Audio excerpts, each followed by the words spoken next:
जी madam. मूंखां पैसा वठी वियो आहे ऐं मूंखां फ्रॉड।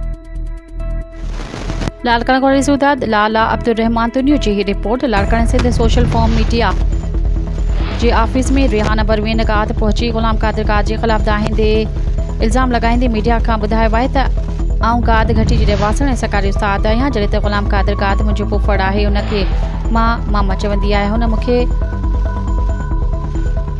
गाद घटीअ में 1340 फुट जी जगह 2021 में 1 करोड़ 25 लख में विकिरो करे ॾिनी, जंहिंमें मूं हुनखे ग्रीन विलास में 2 प्लाट कैश रक़म 70 लख ॾिना। बाक़ी हुन जा 5 लख लिखत जे करे रोकिया।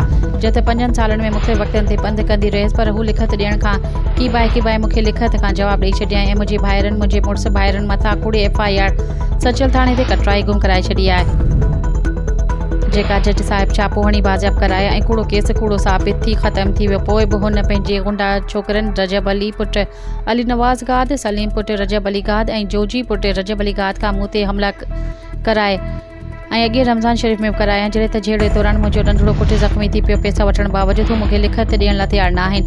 जंहिं त उनजो फ़ैसिलो सरदार मुअज़्ज़म अली ख़ान अब्बासी बि कयो, जेको तहरीर जी सूरत में मूं वटि मौजूदु आहे, पर हिन फ़ैसिले खे बि केरु मञण वारो तयारु न आहे। आख़िरकार मूं हैदरी थाणे ते तव्हां थियसि, पर SHO बि को बूटो न बाजियो। जॾहिं त मूं औरत ज़ात जे मथां बि कूड़ा केस कराइण में अॻु भरियो आहे। ऐं औरत ज़ात आहियां, मूंखे मुंहिंजी फैमिली खे कुझु बि थियो त हुनजा ज़िम्मेवार गुलाम कादिर काद ऐं हुनजा पुट हूंदा।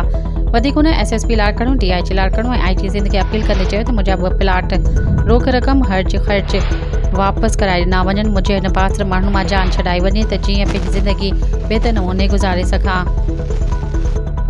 पंहिंजो हक़ मिले ऐं मूंखे पंहिंजा वापसि कया वञनि ऐं हिन ज़ालिम माण्हूअ मां मुंहिंजी जान छॾाई वञे। SSP साहब, DIG साहब, IG साहब ऐं IG सिंध साहब जन खां त मुंहिंजो तदारक करे मूंखे इंसाफ़ फ़राहम कयो वञे।